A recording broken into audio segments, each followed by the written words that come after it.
Boa noite. Boa noite. A paz do Senhor. Amém. Graça e paz. É um prazer estar aqui com as irmãs. Quando o Valério me fez o convite, e ela disse assim: eu gostaria que você trouxesse a palavra no encontro das mulheres.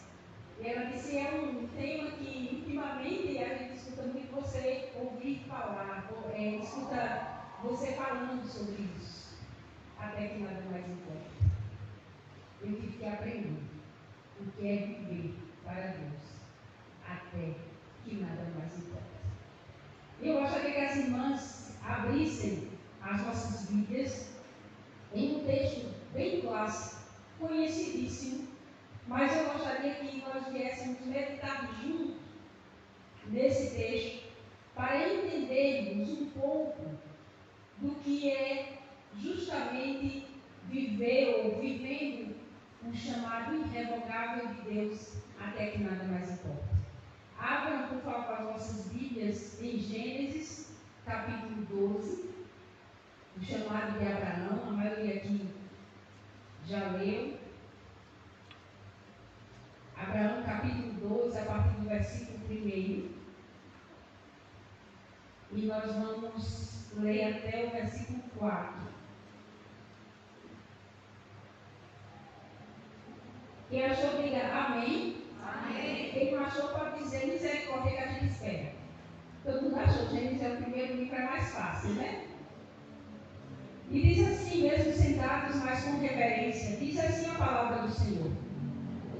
Então o Senhor disse a Abraão: sai da tua terra, do meio dos seus parentes e da casa de seu pai, e vá para a terra que eu lhe mostrarei. Farei de você um grande povo e o abençoarei. Tornarei famoso o seu nome e você será uma bênção. Abençoarei os que o abençoarem e amaldiçoarei os que o amaldiçoarem. E por meio de você, todos os povos da terra serão abençoados. Partiu Abraão como lhe ordenara o Senhor, e logo foi com ele. Abraão tinha 75 anos quando saiu de Arã. Amém? Em concordância com a oração de Luciano, eu gostaria também de fazer uma oração. E eu gostaria que você fechasse os seus olhos. Senhor, nós agradecemos porque temos o privilégio de estarmos na Tua presença. Não porque podemos, mas é porque o sangue de Jesus está sobre as nossas vidas. E através do sangue de Jesus, nós temos livre acesso à Tua presença. Nós trememos e tememos diante do Senhor, porque Tu és um Deus grande, poderoso, maravilhoso.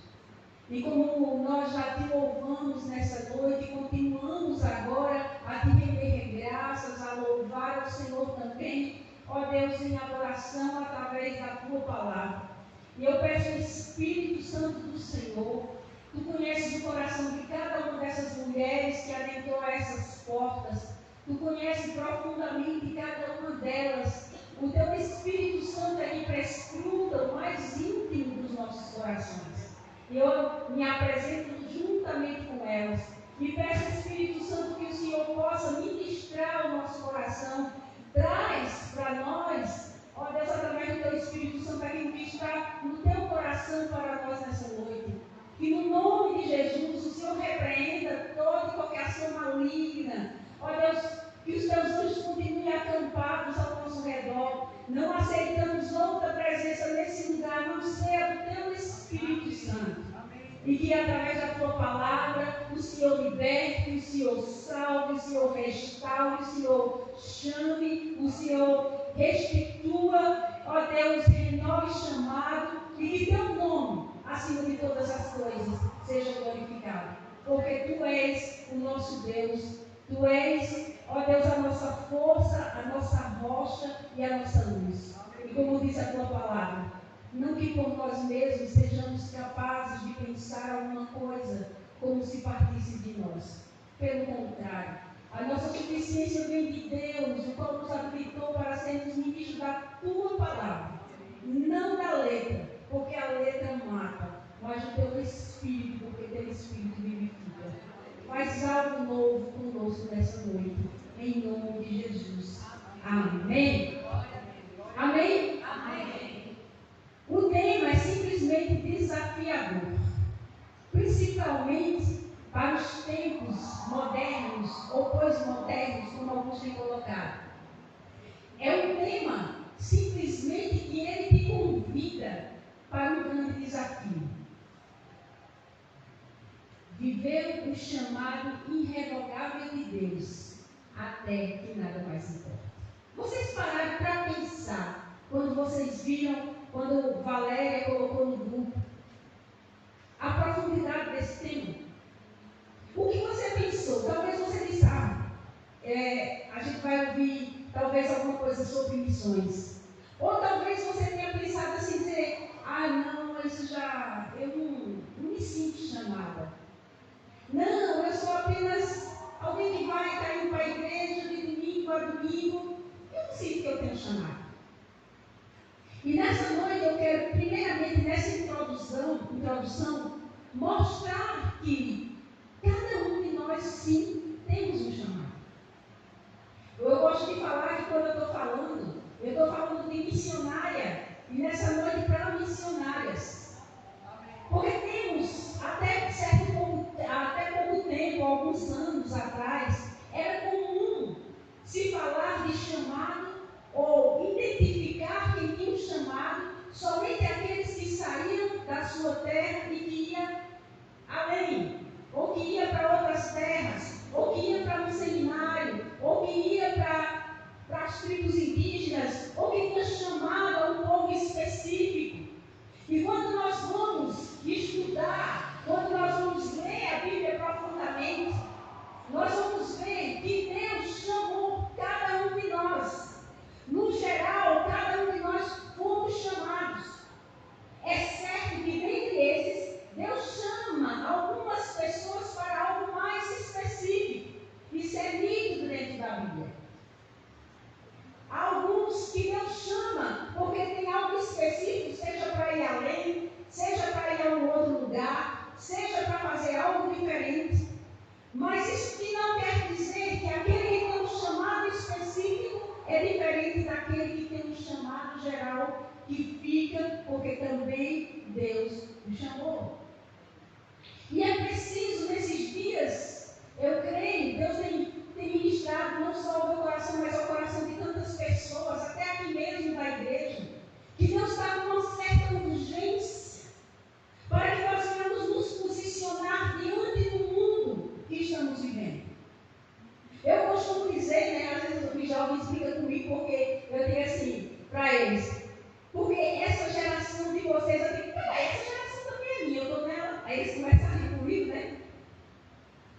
Essa nossa geração, a qual nós estamos vivendo, está sendo uma das mais difíceis que se levantou de um tempo para cá. São tantos os desafios, são tantas as coisas que precisam ser feitas, são tantas as coisas que Deus quer que nós façamos. Por isso Ele separou você.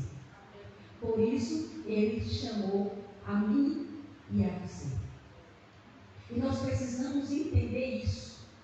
E quando a gente entende essa questão da missão, ou do chamado, ou da vocação, e quando eu digo para você que você também tem um chamado, porque a Bíblia mostra isso, eu posso dizer, quando a gente começa a estudar sobre o que hoje os teólogos chamam, ou o que nós chamamos de missão Dei.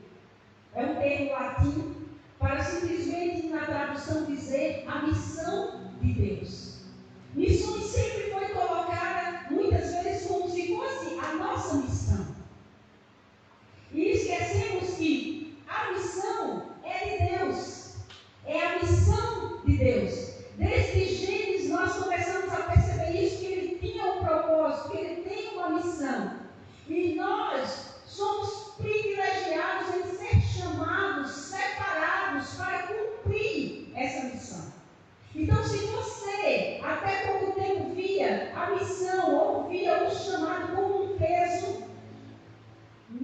irmã, eu tenho que te dizer que não é um peso. Foi um privilégio que Deus colocou nas nossas mãos. Ele nos escolheu para fazer diferença, para exercer algo, para cumprir um propósito daquilo que Ele quer para nós. Eu não conheço a vida de vocês, algumas eu acompanho mais de perto, mas muitas de vocês eu não sei. Eu não sei quais são os problemas que vocês estão enfrentando nesse exato momento. Eu não sei onde é que está a sua mente.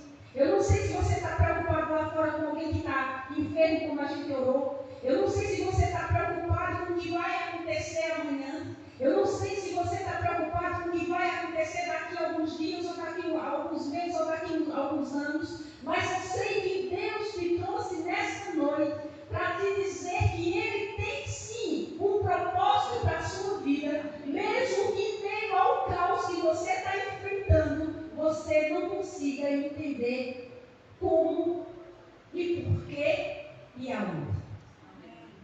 O que Deus quer que você entenda nesta noite é que Ele é soberano. E Ele está no controle de todas as coisas, nos mais mínimos detalhes que você possa imaginar. E nessa noite, mediante Abraão, nós vamos poder ver isso. Que Deus Ele é soberano. Que Ele tem um propósito. E esse propósito, claro que começou desde a criação, mas aí quando o diabo veio, que enganou Eva e Adão, foi destruído esse propósito. O propósito primordial de Deus era justamente esse relacionamento com o homem. É tão interessante quando a gente vê Deus criando todas as coisas, Deus falando, criando os céus, criando a terra, criando os animais, criando as plantas, criando os mares, os céus, e os textos vai dizendo que Ele disse que Ele gostou, que Ele se satisfez na criação. E quando Ele chega ao ápice da criação dele, que é justamente na criação do homem, aí é que Ele se deleita. E ali o texto fala que todos os dias Ele estava ali visitando o homem, porque o texto vai entender que Ele visitava o homem, porque Deus criou justamente para esse relacionamento, para termos esse relacionamento. E quando o pecado chega, isso é separado. Mas desde aí, Deus também já tinha um propósito, já tinha um plano para trazer o homem de volta para si. E aí, quando a gente vai ver o decorrer da história, como Deus começa a preparar esse plano, a gente chega em Abraão. A gente tem a promessa lá em Gênesis 3,15, né, que quando ele diz para a mulher que tu nascerá um que esmagará a cabeça da serpente, ele já estava no plano B, que era justamente na vida de Cristo, para restaurar, restituir todas as coisas. E Gênesis, como a palavra no grego, no hebraico, melhor dizendo, diz que é o princípio de todas as coisas. É a mesma palavra usada para genealogia, quando a gente vê que genealogia também tem esse sentido de princípio de todas as coisas, a origem de todas as coisas, aonde tudo começou, de onde começou, ou aquele que tem o direito a alguma coisa. E aqui em Gênesis a gente vê o princípio da criação, vê o princípio dos propósitos de Deus, vê o princípio também da questão do pecado, vê o princípio da família. Aqui é o livro do princípio. E nós vemos também em Abraão das coisas mais magníficas que depois que Deus poderia também fazer ao homem depois da salvação, o chamar. E é tão interessante que Abraão, conhecido também como amigo de Deus, quando a gente lê a história de Abraão, esses últimos dias Deus tem me levado a meditar em várias fases da vida de Abraão. E aí, quando você medita em várias fases da vida de Abraão, você vai chegar em um ponto que você vai dizer assim: eita, Deus, é sério isso? Mas tenha calma. A gente não vai ver algumas coisas aqui não, porque senão a gente vai passar a noite. Eu quero me deter na questão do chamado, que também a gente, querendo ou não, vai ver partículas daquilo que Abraão teve que enfrentar quando ouviu o chamado de Deus. E Abraão, como o próprio texto fala, no capítulo 11, quando, segundo os autores, Moisés que escreveu Gênesis, que é o Pentateuco, que são os primeiros 5 livros da Bíblia, dão todos os eruditos e a questão da tradição, dá-se a questão da autoria do livro de Gênesis e dos outros, do Pentateuco, a autoria para Moisés. E é muito interessante que no capítulo 11, já terminando, vem se falando dos descendentes de Sem, e aí para aqui, para ele dar hoje o modernismo fala um spoiler, né? Ele dá um spoiler de como era a família de Abraão. Gente, quando vocês estiverem meditando no texto, prestem atenção nas coisas. Muitas vezes a gente lê e não presta atenção nas coisas. A Bíblia, desde Gênesis a Apocalipse, ela tem uma continuidade. Muitas vezes a gente pensa que ela está partida, muitas vezes a gente vê uma história e pensa que não tem nexo, mas a partir do momento que você começa a olhá-la com mais concentração, guiada pelo Espírito Santo, você vai ver que ela tem nexo, sim.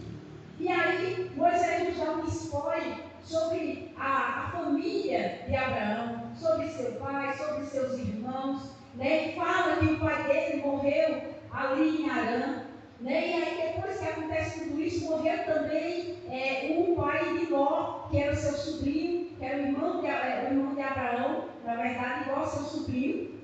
E aí, fala-se também que Abraão era de Ur dos Caldeus. Que onde fica isso? Ur dos Caldeus. Ur dos Caldeus ficava ao sul da Mesopotâmia, numa cidade, eu anotei o nome, porque o nome é bem difícil, né, que ficava no sul da Babilônia. Não botei o nome. É um nome que hoje seria atual Iraque, mas antes dava um nome bem diferente, que está em hebraico, eu não coloquei aqui. E, segundo as escavações que foram feitas de 1922 a 1934, foram achadas as escavações de Ur dos Caldeus, e mostra que ela era culturalmente muito desenvolvida, a cidade era desenvolvida. E uma das coisas que eles também encontraram nas escavações era que ela era politeísta. O que é politeísta? É um lugar ou uma nação que adora muitos deuses. E aí, dentro dessa nação politeísta, de dentro desse povo que estava arraigado, adorando vários deuses, Deus escolhe um homem chamado Abraão para fazer dele um só povo, ou seja, para um povo que adorava um só Deus, um povo monoteísta, que adora somente um povo. E quando Abraão escuta esse chamado, é tão interessante que é isso aí onde eu vou chegar um pouco mais. Deus diz para Abraão: Abraão, sai da tua terra, do meio da tua parentela, e vai para a terra que eu te mostrarei. Eu te abençoarei. Em outras traduções diz que é um imperativo: se tu uma bênção. Eu abençoarei os que te abençoarem, amaldiçoarei os que te amaldiçoarem. E ele dá essa promessa, que aí onde eu quero chegar, quando a gente vai ver, para a gente poder entender o tema, no sentido do chamado irrevogável. O que seria irrevogável? Segundo as definições de alguns dicionários, ou as definições, irrevogável, quando entra na nossa cabeça, automaticamente a gente às vezes não precisa nem de um dicionário, a gente já tem aquela noção de que é algo que não pode se desfazer, de que é algo que não pode mais voltar atrás. E Deus estava ali chamando agora Abraão, fazendo um chamado que seria irrevogável. E o chamado de Deus nas nossas vidas é irrevogável. Amém. Faça você o que fizer,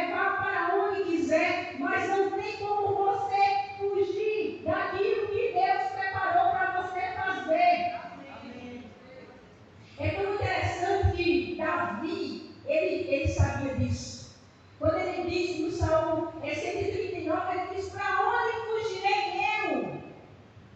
Se eu vou aos mais altos céus, tu estás. Se eu vou mais profundo abismo, tu estás. Para onde fugirei eu? Não tem como você escapar, não tem como você ir. Por quê? Não é que Deus agora vai lhe obrigar, mas as próprias circunstâncias me mostram que se você não cumprir aquilo que Deus tem para você, você não será feliz. O que é que você está procurando para ser feliz? Aonde você está buscando a sua felicidade? É no seu casamento? É nos seus filhos? É na casa que você comprou? É no carro que você está querendo adquirir, que talvez quando você adquirir ele, você sabe, quando eu tiver aquilo ali, eu vou ser feliz. Infelizmente, tem uma notícia: nada, nem ninguém poderá te fazer feliz se você não for primeiramente realizada em Deus. E nós somos bestas, desculpe o termo, mas nós somos bestas, somos burras, somos desorientadas no juízo muitas vezes.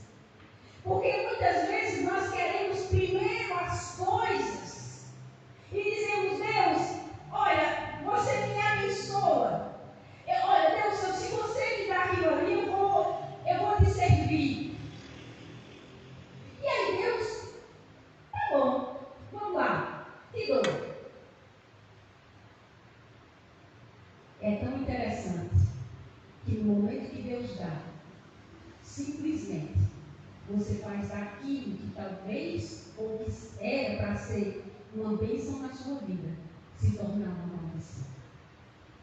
Porque você simplesmente esquece de que Deus te deu. É muito comum isso nos nossos dias, acontecer isso. E nós precisamos entender que esse chamado, ele é irrevogável. Ele não pode voltar atrás. Primeiro, pela pessoa de Deus.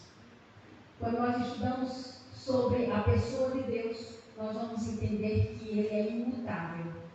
Nós vamos entender que aquilo que ele diz se cumpre. Que aquilo que ele prometeu, ele fará. Quantas vezes o povo de Israel deu de volta para Deus, né? Botou Deus de santo, como a gente até citou hoje aqui, colocou Deus de lado.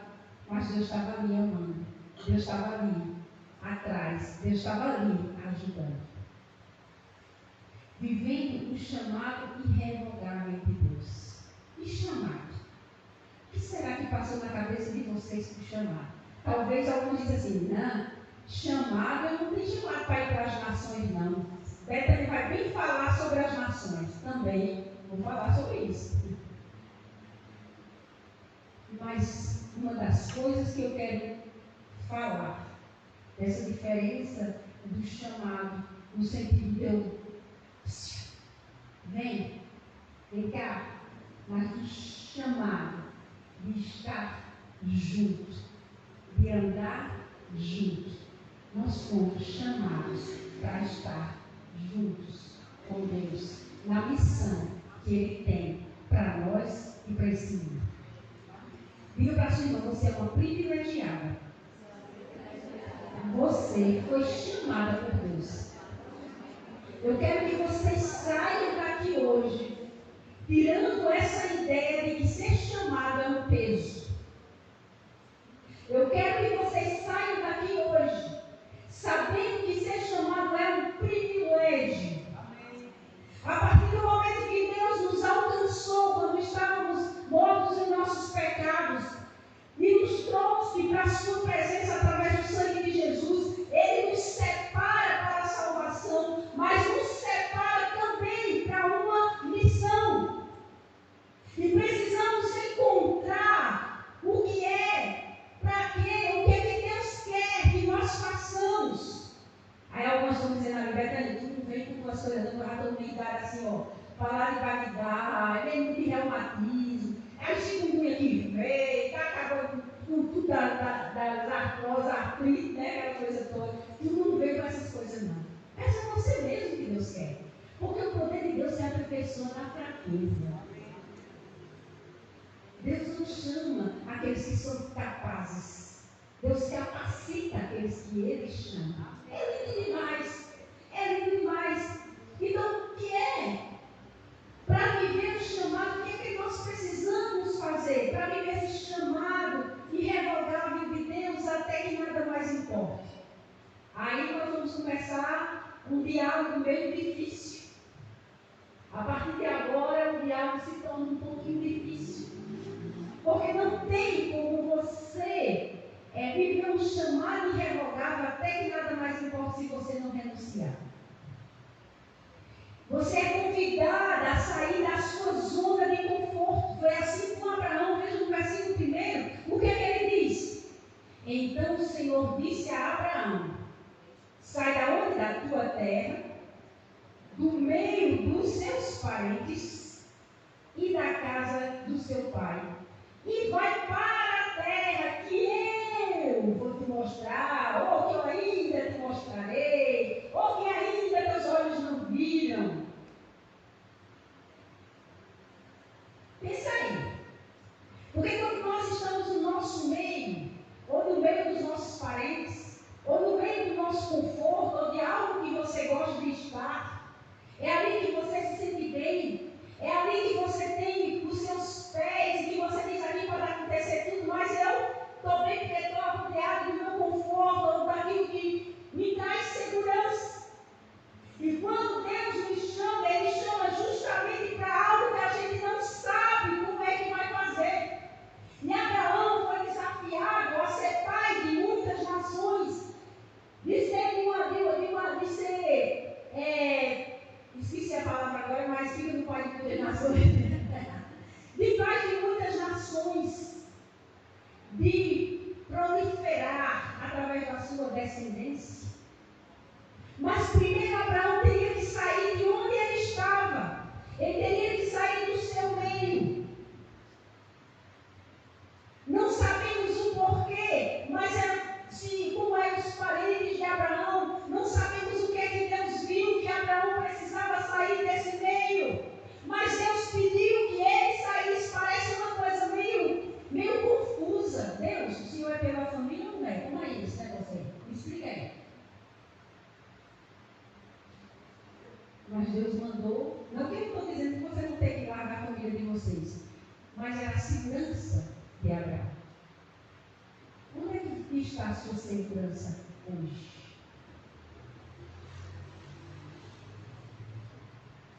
Onde é que está o teu coração hoje?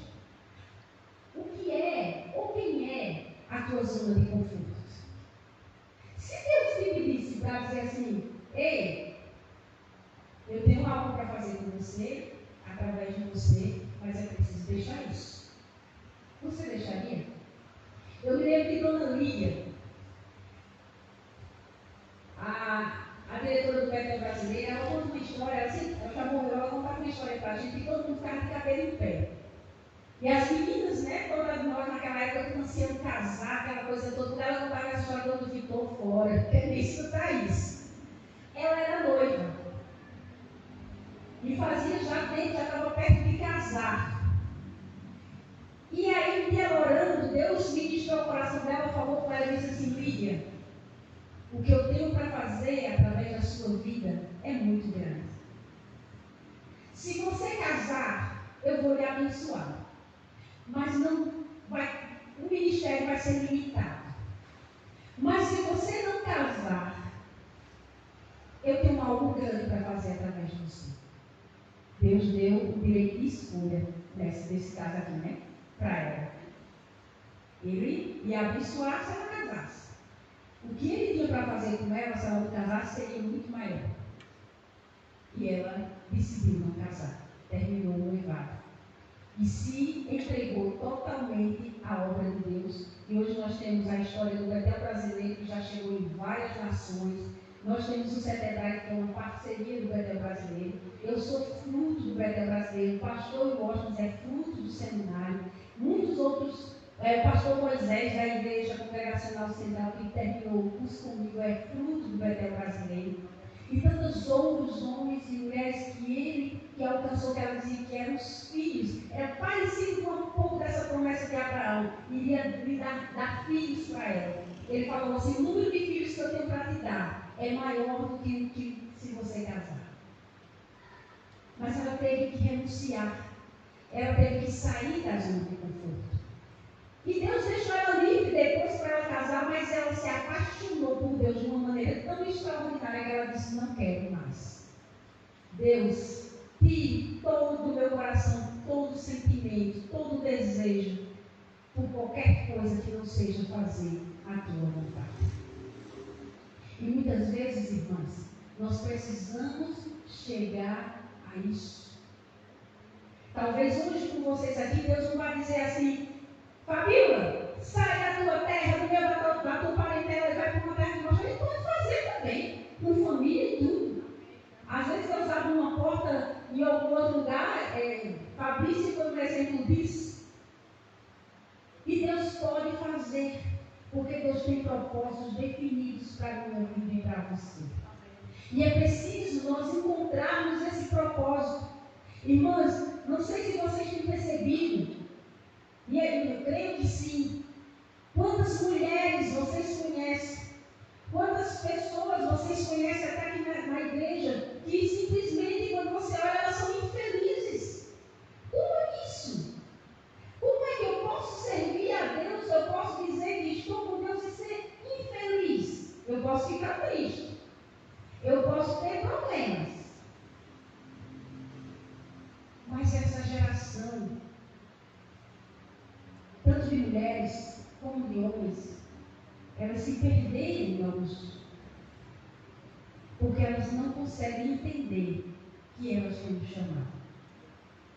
E por isso, todas as coisas que se têm buscado não têm trazido a felicidade que elas querem. E muitas delas dizem: mas Senhor, onde é que o Senhor está? Sempre digo aqui. Mas Senhor, por que o Senhor não me ouve? Porque muitas vezes nós estamos procurando sonhos que são sonhos terrenos. Irmãs, chegou o tempo de parar de fazer planos terrenos para que, com o único objetivo de trazer felicidade para você.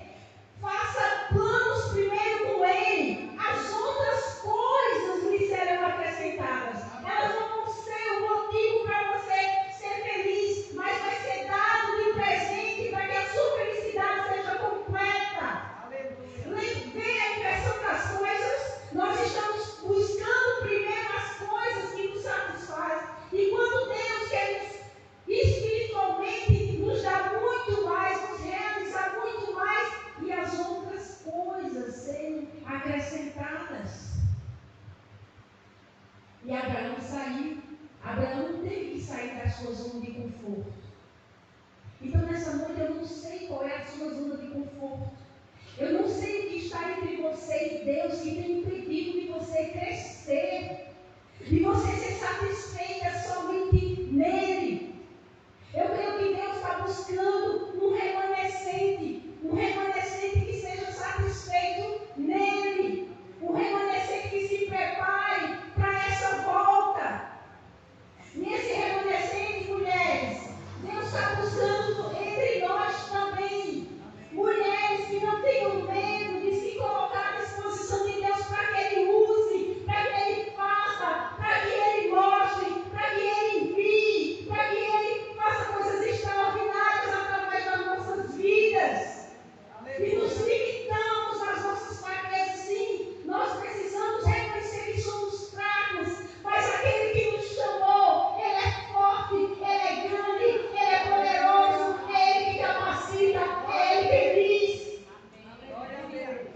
Lembra de Moisés? Moisés saiu da zona de conforto dele lá no Egito, né? Veio Deus, as circunstâncias, porque soberanamente Deus permite algumas circunstâncias para levar a gente para alguns desertos. Porque só no deserto a gente consegue entender a voz de Deus, porque às vezes onde nós estamos, no nosso conforto, há muito barulho, há muita coisa. e simplesmente não escutamos o chamado de Deus ecoando nos nossos ouvidos. E quando Deus chama Moisés, ele diz assim para Moisés: Moisés, eu sou o Deus do teu pai. Aí depois ele diz: o Deus de Abraão, o Deus de Jacó, o Deus de Isaac. Por que ele disse primeiro o Deus do teu pai? Porque aquela geração não conhecia Deus de fato, eles conheciam Deus de ouvir falar. Era uma geração que vinha ouvindo o que os outros patriarcas viveram, o que os outros profetas falaram, mas era uma geração que ainda não conhecia Deus no tete a tete. Quando ele diz: Abraão, ou Moisés, eu sou o Deus do teu pai, você lembra da história que teu pai contou? Porque lembra que a mãe ficou amamentando ele? Então ali ele foi passado, porque era passado de geração a geração. Todas as histórias dos patriarcas, todas as leis que Deus tinha deixado eram para ele, desde Abraão. Deus falava: olha, fala, e eles iam falando. Era comum isso. É tanto que quando a gente vai ver, depois de Moisés, se continua essa prática de estar falando, fala, coloca nas portas, fala, quando o menino estiver deitado, dormindo, brincando, fala, vai dizendo que ele conhecia Deus só de ouvir falar. E agora, Deus diz para Moisés: eu sou o Deus do teu pai. Aí ele pergunta, mas, e ele fez: eu te escolhi para ir livrar o povo de Israel, o meu povo está sofrendo. Aí ele diz assim: mas quando eu chegar lá, eles vão perguntar como é o seu nome. Ele diz: você diz que eu sou o que sou. Sim, mas tudo bem, mesmo assim eles vão dizer assim: mas esse sou o que sou, e se eles não acreditarem? Ele diz: aí você vai fazer os milagres. Aí depois aí Moisés coloca outra desculpa: mas eu não sei falar. Aí Deus aparentemente Deus se irritou um pouco com ele, né? Aparentemente: ô Moisés, quem foi que fez a boca? Quem foi que fez a língua? Né? E às vezes Deus precisa dar uma sacudida e dizer assim: ô mulher, quem foi que fez todas as coisas? Ô mulher, se eu te trouxe até aqui, se tu está me vendo até aqui, é porque eu sou poderoso para fazer com que tu viva mais. Eu sou poderoso para te capacitar. E muitas vezes nós vivemos naquelas: eu não posso, eu não sei quem sou eu, aonde estou. Você precisa entender que você não é fruto do acaso, mas é fruto da soberania de Deus. Você não é algo que aconteceu, um imprevisto que aconteceu, mas Deus, desde o ventre da sua mãe, tinha me escolhido para algo. Você está nessa geração, você que está viva hoje, porque Deus tem algo para fazer através de você. Quantas pessoas foram embora com o vírus, com o coronavírus? Quantas pessoas perto de você e você acha que Deus te deixou aqui na terra para quê? Para ficar brincando de crente? Isso é o que Deus tem me falado nesses últimos dias. Precisamos nos levantar e precisamos entender que fomos escolhidas desde o ventre. Eu acho que se eu sentasse com cada um aqui e vocês me contassem a história de vocês desde pequenininha, vocês vão ver que houve algo que lhe foi seguindo mesmo nos piores momentos da vida de vocês, e que lhes trouxe até aqui hoje onde vocês estão. Algumas de vocês não eram para estar aqui. Algumas de vocês foram talvez até ameaçadas de aborto, da mãe querer abortar, mas Deus não permitiu. Porque Deus já tem escolhido você desde o ventre na terra. Nós precisamos entender isso. Nós precisamos respirar isso. Nós precisamos falar disso. Eu não sou um fruto do acaso, mas eu sou fruto da soberania de Deus. E quando você entender isso, você vai passar pelo que você vai passar e vai dizer: Deus me escolheu. Eu tenho um chamado irrevogável diante de Deus. Muitas de vocês conhecem a minha história. Sabe o tempo difícil que eu passei, totalmente neutralizada. Mas em nenhum momento eu me esquecia do temor. E lá no fundo, mesmo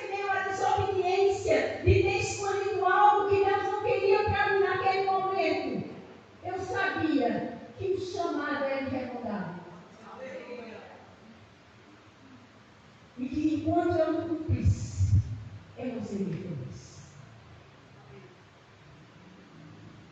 E entendendo isso hoje, eu posso dizer com todas as forças, até que nada mais importa.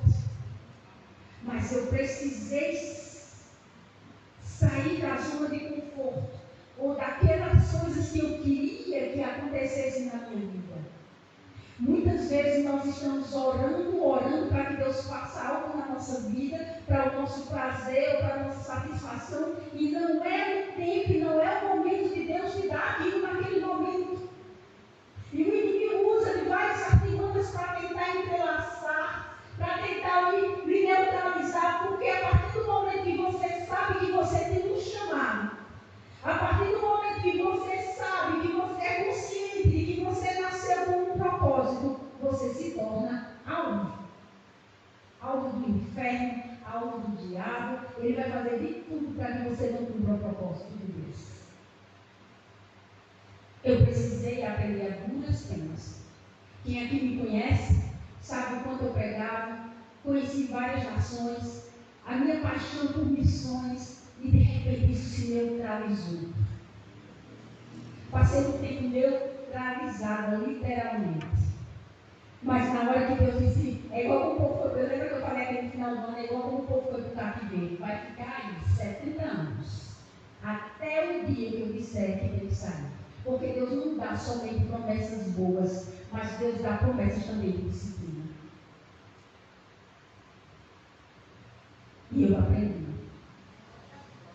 Antes eu dizia, lembra algumas meninas, Valéria, que foi minha aluna no seminário, Luciana, as meninas aqui que me conhecem mais, eu sempre dizia, olha, eu estou disposta a tudo com Deus. Aonde Deus me mandar, seja para morrer ou viver. E eu dizia de coração. Mas só que Deus me mostrou e disse, não, você não está pronta. Você precisa sair da sua zona de conforto. No seu coração, que somente eu conheço, tem coisas que ainda me atropelam. Foi assim com Pedro. Pedro disse o que? Senhor, eu estou disposto a tudo com você. Agora você vai morrer? Vai não, eu vou junto.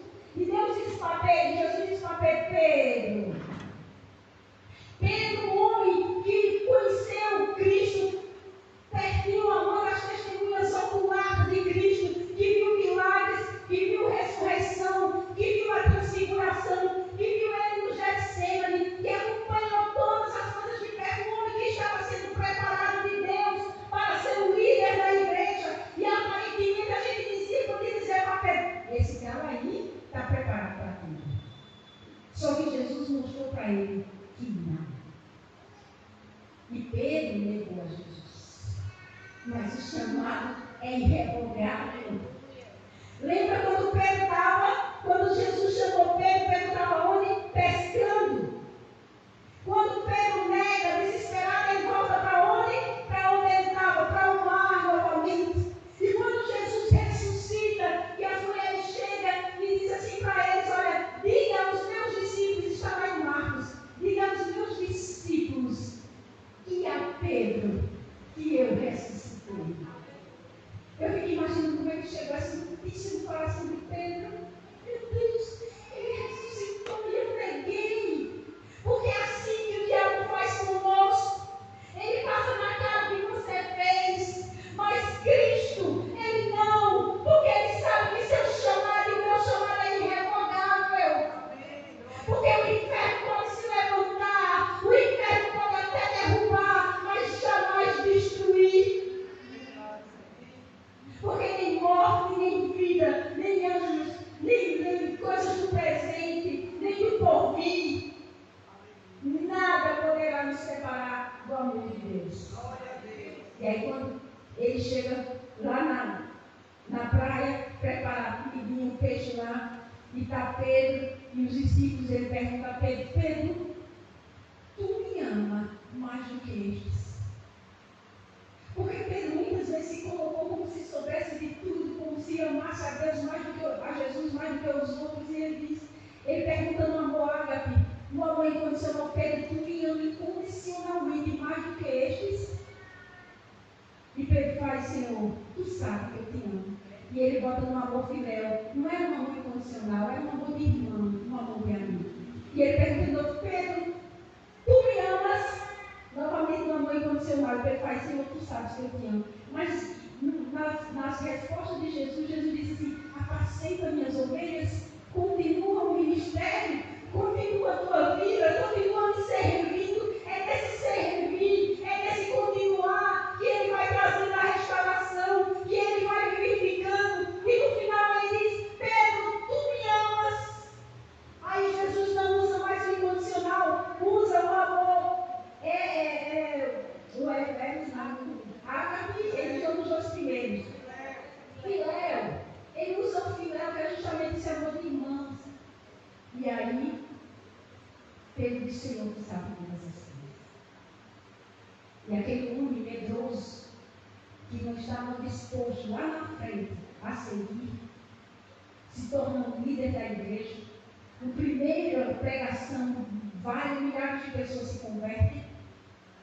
E aí ele depois escreve a carta à igreja perseguida: vale a pena sofrer por Cristo, porque a tribulação traz esperança, porque vocês são raça eleita, sacerdócio real, nação santa, povo escolhido, adquirido, que veio do reino das trevas para o reino da luz, para anunciar as boas novas daquele que ressuscitou. Parafraseando o texto, foi isso.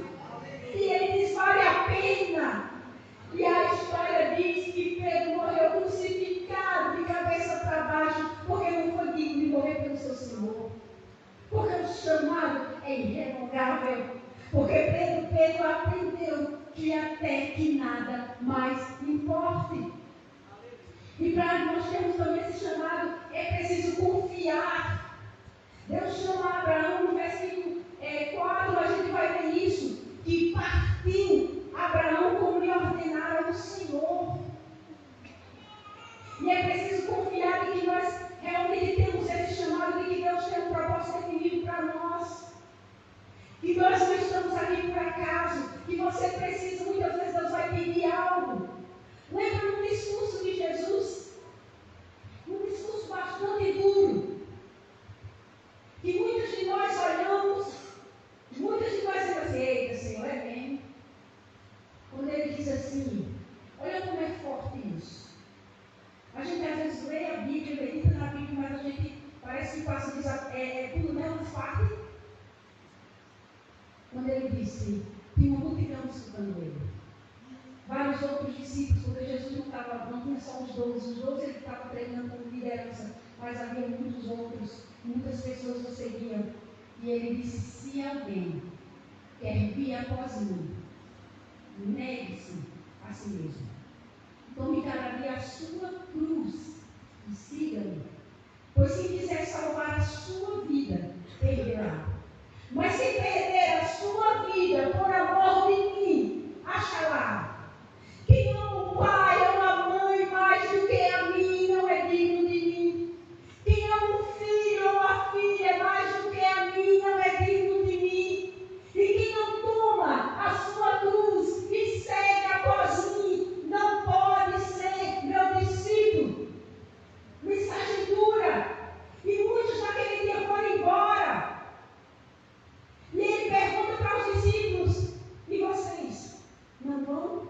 E Pedro responde: para onde iremos nós, se só tu tens a palavra de vida eterna? E é tão interessante isso. Eu conheço mulheres aqui na igreja, vocês conhecem mulheres, que elas estão passando o maior perrengue com seus filhos, ou nas suas vidas, mas estão ali porque elas entenderam que até isso elas precisariam negar essa vida e dizer assim: Senhor, continuo contigo, mesmo que eu não consiga ver ainda o que o Senhor tem para fazer. Mas elas entendem que o chamado é irrevogável. E uma das coisas que eu gostaria também de falar, vocês que são mães, que têm seus filhos, se algum deles, algum dia chegar e dizer assim: mãe, eu entendi que eu não nasci por acaso, que eu não sou fruto do nada, mas eu sou fruto da soberania de Deus. E Deus me chamou. Não atrapalhe seu filho. Deixe que ele viva o chamado dele. Talvez você planejou a vida do seu filho. Talvez você tenha planejado a vida do seu filho. Mas você não perguntou a Deus qual é o plano dele para o seu filho. É bem importante a gente ter essa noção. Porque nós precisamos preparar essa geração. Vocês como mãe, eu como mãe, temos que preparar essa geração. Temos que deixar um legado.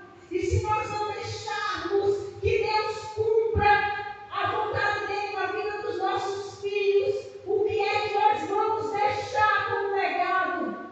Qual é a geração que eles vão ter? E muitas vezes quando Deus chama, muitas mães dizem assim: mas está ficando doida? Ser pastor, ser missionário, ser líder de agrupe, vai estudar, não precisa estudar. É preciso estudar. Mas não deixe, não seja você a matar o chamado do seu filho. Porque isso pode lhe trazer muitas dores. Apesar de um chamado irrevogável, no momento certo, Deus vai levantar novamente. Mas poderia ser abreviado. Poderia ser de uma maneira bem melhor. Porque, infelizmente, de um tempo para cá, até por essas questões de tanta luta, de tantas coisas que a gente tem visto, a questão do chamado, ela se tornou tão para trás. Parece que você ser escolhido por Deus não é algo bom. Algo bom é você hoje ser um médico, é você hoje ser um advogado, é você ter uma profissão. Claro, isso tudo é bom. Mas se ele não for realizado em Deus, você vai ver como hoje eu vejo muitos médicos, muitos que se formaram frustrados, muitos que estão por aí frustrados, porque não conseguiram encontrar realmente qual o propósito de sua vida. E eu digo a vocês, tirem isso da cabeça de que missionário não faz nada, ou de que missionário não pode ser um médico, e de que missionário não pode ser um advogado. Eu conheço missionários, eu mesmo tenho a minha profissão, eu sou da área de saúde. Eu conheço pessoas que foram para outro país, entraram em universidade, são doutorandos. Por quê? Porque nós temos que entender, coloca isso, faz isso com o teu filho. Começa a ensinar. Filho, você vai escolher essa profissão? Vou. Não tenha o objetivo de apenas fazê-la para ganhar dinheiro, mas de usá-la para a glória de Deus. Isso muda. Porque a nossa visão mas qual é a profissão? Aqui está dando dinheiro hoje? É medicina. Vai lá e faz medicina. O camarada não tem nem vocação. A geração de médicos que a gente está enfrentando hoje é uma geração que vai ficar quando os mais velhos morrer. Valéria está de prova. Eu vejo os médicos mais tradicionais e essa nova geração de médicos que se levantaram não sabe de nada. Porque a visão é só ganhar o dinheiro. Porque eles foram preparados apenas para ganhar dinheiro. Antigamente a medicina, a advocacia e tantas outras coisas era chamada porque tinha uma vocação. E os médicos vocacionados estão morrendo, envelhecendo, estão indo embora. E a geração de médicos que está se levantando é apenas homens e mulheres que estão comprometidos em apenas ganhar dinheiro. Não que seja generalizado, porque dentre esses tem realmente aqueles que são vocacionados e que se dedicam a isso. Não deixe que seu filho se coloque nesse ranking. Mas diga, filho, o que é que você quer da vida? Qual é o teu? Pergunta para ele. Não chega colocando pergunta, filho, qual é o teu sonho?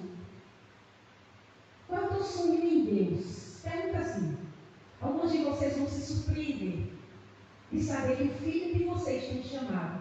De que o filho de vocês almeja algo muito mais além do que as coisas terrenas. Então não sejam um empecilho daquilo que Deus tem para fazer na vida do seu filho.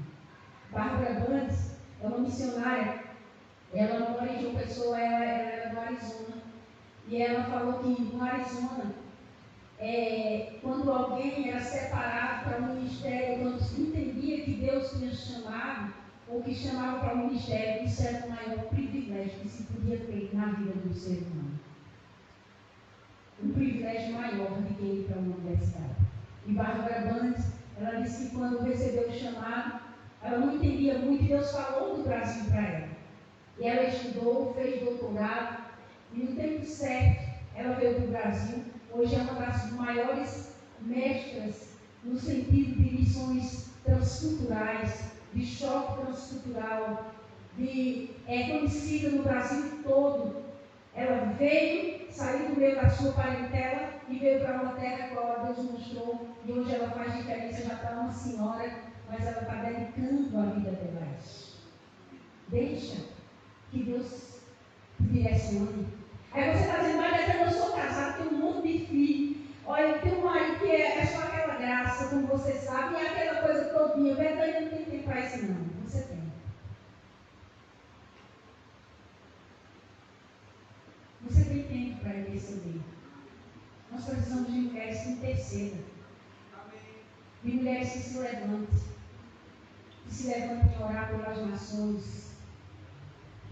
Deus, no ano passado, me falou que iria levantar uma geração de vocacionados. E que ele disse para mim que iria me levar até eles ou elas, ou trazer eles ou elas até mim.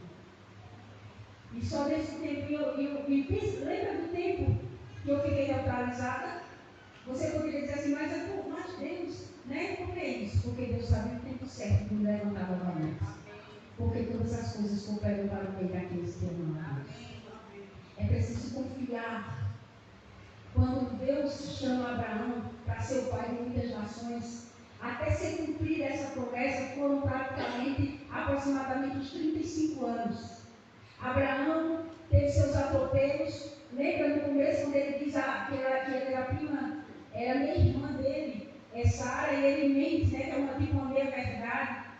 Mas a presença de Deus era tanto com ele que até naquilo que ele fez, e que o rei queria, né, fazer Deus amaldiçoar o rei, porque a promessa de Deus estava sendo cumprida.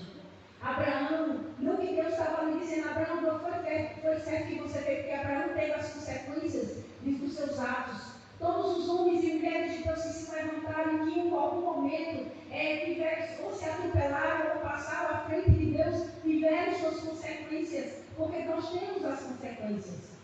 Mas Abraão confiou.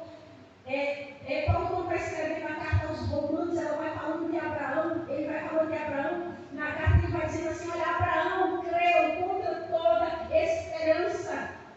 Anteriormente ele diz assim, porque o Deus que ressuscita os mortos, ele é poderoso para trazer à vida as coisas que não existem, como já existissem.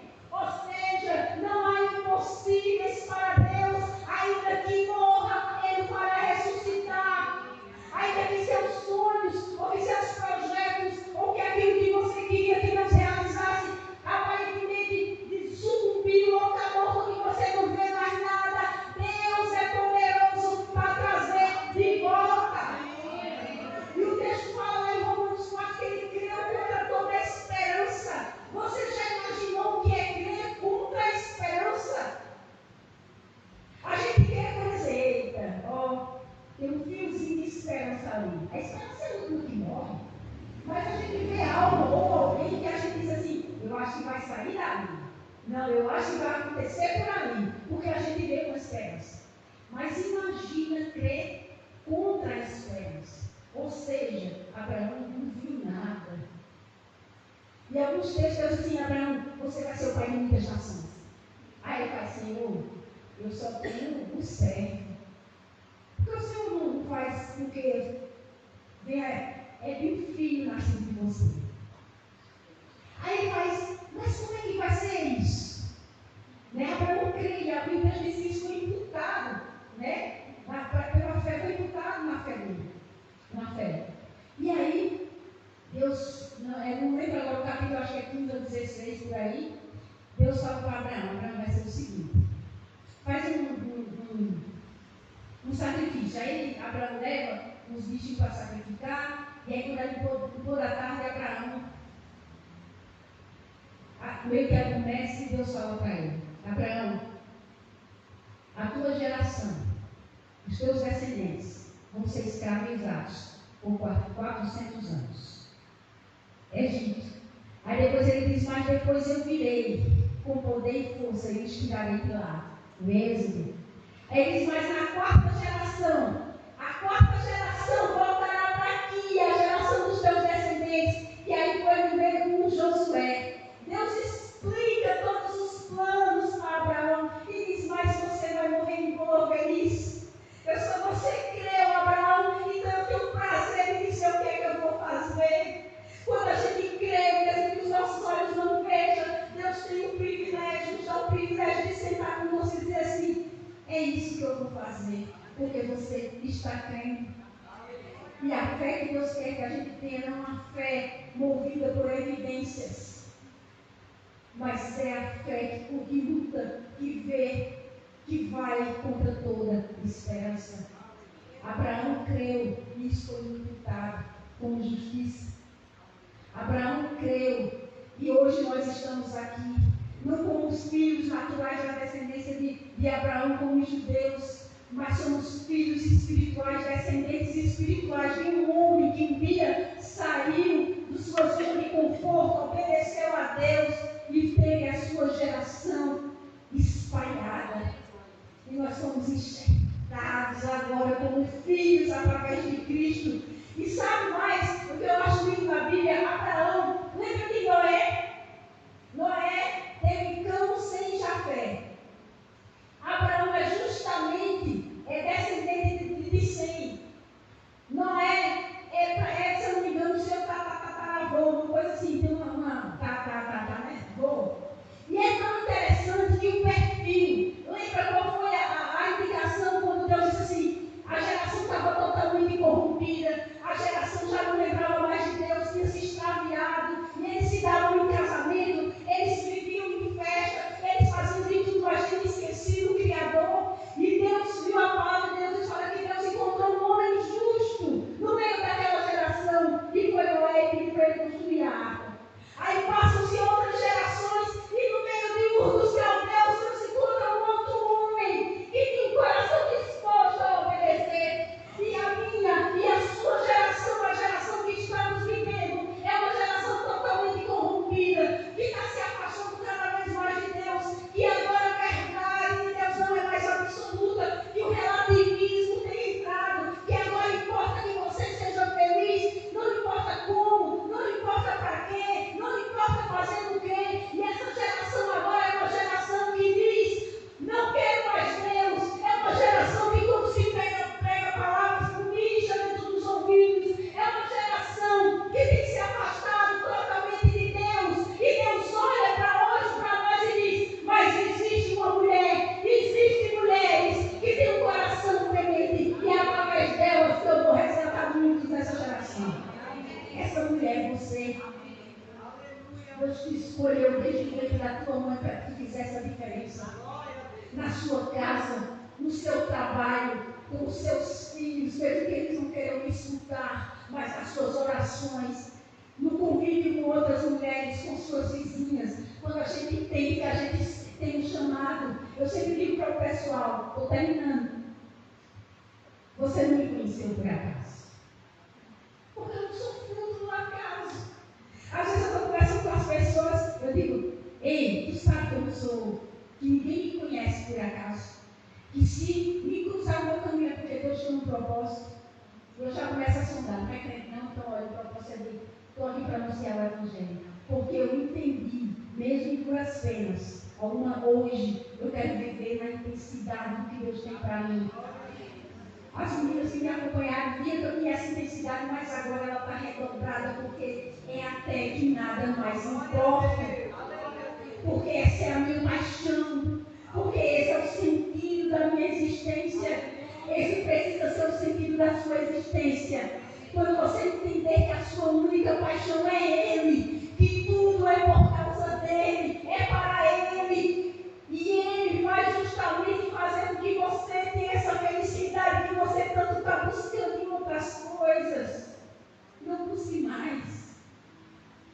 busque Ele, se satisfaça nele. As outras coisas Ele vai trazer como consequência. E para finalizar, confiar, como eu falei, deixar a zona de conforto para exercer, atender esse chamado irrevogável de Deus. Confiar é a chave dessa obediência. Abraão obedeceu. E os resultados estão condicionados a esta obediência.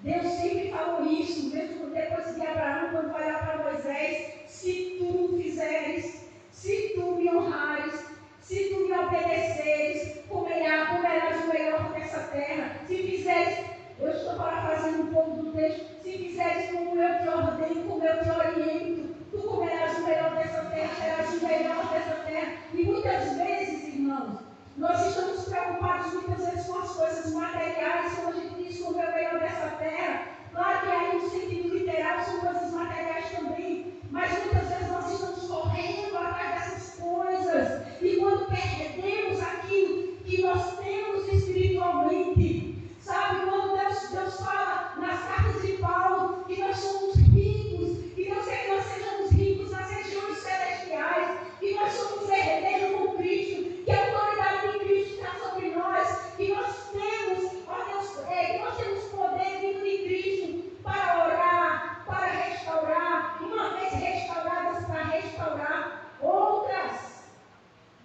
Se Deus te restaurou, se Deus está te curando, se Deus está te passar por algum vale, é porque Ele tem algo para fazer através da sua vida. Então, resumindo, você tem um chamado. Agora você precisa exercer esse chamado. Entender que nada pode mais importar para você a não ser Ele. Eu queria que você ficasse em pé. Se você não entendeu a sua história até agora, você talvez entrou aqui achando que a vida é isso, nascer, crescer, casar, ter filho, morrer. Que vinha chata, não? Não. Deus te resgatou do reino das trevas para o reino da sua luz, para que você seja luz, para que você encontre esse chamado. Se você não sabe, se você ainda não tem noção do que Deus quer fazer através da sua vida, diga: Senhor, o que o Senhor quer que eu faça? É através do louvor? É através de servindo em algum ministério na minha igreja? Deus, é indo para alguma nação? Por que não? Porque muitas vezes só se aparece com os jovens, né? Mas às vezes Deus nos proporciona coisas grandes e oportunidades. Vê David. Foi minha aluna também, David. Se fosse minha aluna também. Foi no começo do seminário. E daí aquela coisa não se achava, aquela capaz, aquela coisa toda. Vê onde é que David está? Deus está colocando David? Nem só me viajando agora, pregando por aí. Ei, meu filho, olha aí, como é essa história aí?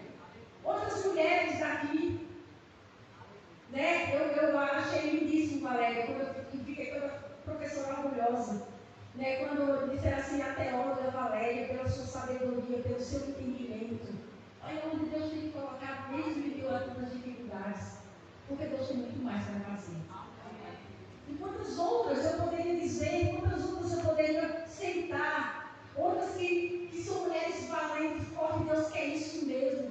Muitas de nós têm passado por momentos tão difíceis que a gente, Deus, onde é que você está? Que eu não consigo escutar, que eu não consigo ver. E Ele diz: eu estou aqui preparando você, porque precisamos, para o que vamos enfrentar nessa geração, precisamos ser mulheres fortes, emocionalmente fortes. E muitas vezes as coisas estão vindo para nos derrubar, porque Deus quer nos fortalecer emocionalmente, porque a partir de agora o que vamos ver dessa geração não vai ser brincadeira. E você precisa ser forte. Você precisa ser forte para ir atrás dos seus filhos. Você precisa ser forte para ir atrás do seu marido. Você precisa ser forte para ir atrás da sua irmã, da sua família, do seu amigo. Você precisa ser forte porque vão estar num lamaçal de lama. Essa é a nossa geração. E Deus escolheu a mim e vocês para fazer a diferença. E Deus te chamou. E se você quer se colocar à disposição de Deus, eu queria que as meninas viessem cantar uma música que elas vão cantar. Enquanto elas cantam, eu queria que você, que sente que Deus tem algo específico com você, porque todos temos chamado. Eu queria que vocês viessem aqui na frente para eu orar por você. E que você não sabe, se Deus eu não consigo entender ainda, é tanta coisa que está me acontecendo, mas eu estou à tua disposição. Eis-me aqui. Eu quero fazer a tua vontade. Não importa o que aconteça. Lembra de Abacuque? Deus quando deu a promessa a Abacuque, dizendo assim, Deus falou com Abacuque, olha, os babilônios, os caldeus, vão vir para arrasar Israel, para arrasar Judá. E Abacuque não entendia, mas Senhor, os caldeus, em outras palavras, vão vir? Ele disse sim, eles vão vir, vai vir juízo sobre eles. E quando ele disse assim, olha, escreve em tábuas, para que os que passam correndo vejam, porque eu vou cumprir. Aí ele disse, ainda que a figueira não floresça, que não haja frutos na vide, que o produto da oliveira minta, que não haja vacas nem ovelhas no currais. Eu, todavia, me alegrarei no Senhor e exultarei em Deus a minha salvação. É isso que Deus quer da gente, essa paixão tal, de que mesmo que os nossos olhos não vejam, a gente vai se alegrar nele. A alegria ela não pode ser momentânea. A alegria, Paulo disse assim, olha, eu posso todas as coisas naquele que me fortalece. Ele não estava ministrando sobre a teologia da prosperidade, que podia ter casa, que podia ter carro, que podia ter um mundo, que podia ser rica. Ele estava dizendo, eu aprendi a ser satisfeito em Deus. Eu já tive fartura, eu já passei fome, eu já fui quase morto, mas eu posso passar por tudo isso, porque é Ele que me fortalece. E precisamos resgatar essa alegria. E mesmo que não vejamos nada, que não tenhamos nada, dizer assim, Senhor, como eu te amo, como você é a minha alegria. Vejam isso, exercitem isso, busquem isso, que Deus vai fazer muitas coisas. Eu não vou parar, a estrada é muito longa, vou conseguir.